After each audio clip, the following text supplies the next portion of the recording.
Le musée des Beaux-Arts d'Orléans vient de recouvrer l'une des attractions de ses collections. Le Saint Thomas du maître de la peinture espagnol Velázquez est de retour du Louvre où il a été restauré pour redonner du vif à cette main hyper réaliste. Puis la manche, que là, on peut voir le peintre en train de peindre. On a ce pinceau qui se promène et qui, par endroits, ne laisse pas de matière parce que la matière sèche sur le pinceau et qui avait été à un moment donné entièrement repeint. Lors d'une restauration, cette manche n'a pas été comprise. On a cru que c'était une lacune et elle avait été repeinte en entier. Diego Velázquez a moins de 20 ans quand il réalise cette huile aux alentours de 1618, avec cette lumière particulière qui aura l'heure de plaire en cour d'Espagne et dont Velázquez deviendra le peintre officiel.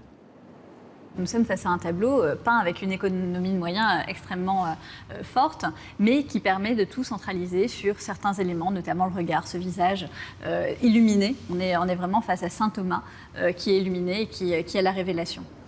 Cette peinture du maître espagnol d'une valeur inestimable a été acquise en 1837 par le musée des Beaux-Arts auprès d'un marchand ibérique. C'est une très grande chance d'avoir ce tableau et peut-être qu'on ne l'aurait pas eu si Velázquez n'avait pas été oublié. Au 19e siècle, au début du 19e siècle, on ne connaît plus bien Velázquez et quand il l'a acheté, c'est comme un tableau de Murillo, qui est inversement un peintre extrêmement connu, un grand peintre espagnol. Et il faut attendre le début du XXe siècle pour qu'il soit identifié par un historien de l'art qui reconnaît évidemment la patte de Velázquez. Attention, chef-d'œuvre, le Saint Thomas du musée d'Orléans est l'un des 2 seuls tableaux de Velázquez inscrits aux collections publiques.